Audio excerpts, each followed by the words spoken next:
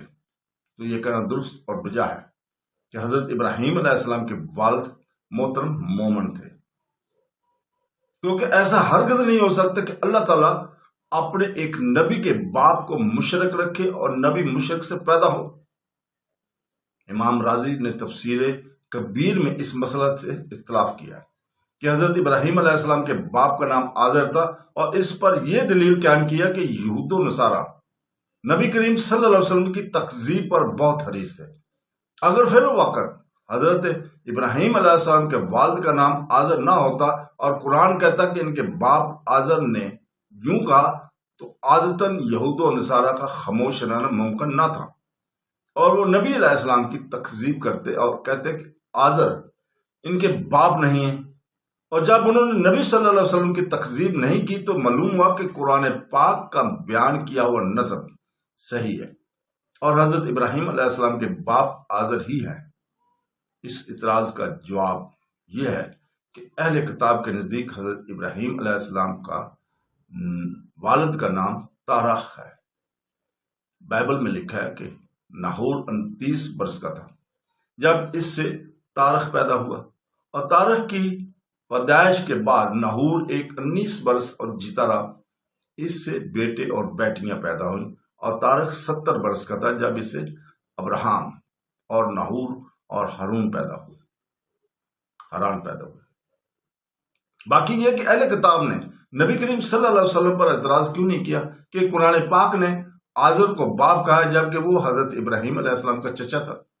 اس کے جواب یہ ہے کہ اہل کتاب محاورت عرب سے واقف تھے کے محاورات عرب میں چچا پر باپ کا اطلاق کیا جاتا ہے، نیز قرآن مجید میں حضرت اسماعیل علیہ السلام کو اولاد یعقوب علیہ السلام کا باپ فرمایا، حالانکہ وہ یالا اتفاق چچا تھے، اور اس پر بھی اہل کتاب نے یہی طرح وجہ سے اعتراض نہیں کیا، ورنہ امام رازی کی تقریر کے مطابق یہودیوں کو اس کی تکذیب کرنے چاہیے تھے، لہذا حضرت ابراہیم علیہ السلام کے والد کا نام طارق تھا نہ آذر تھا۔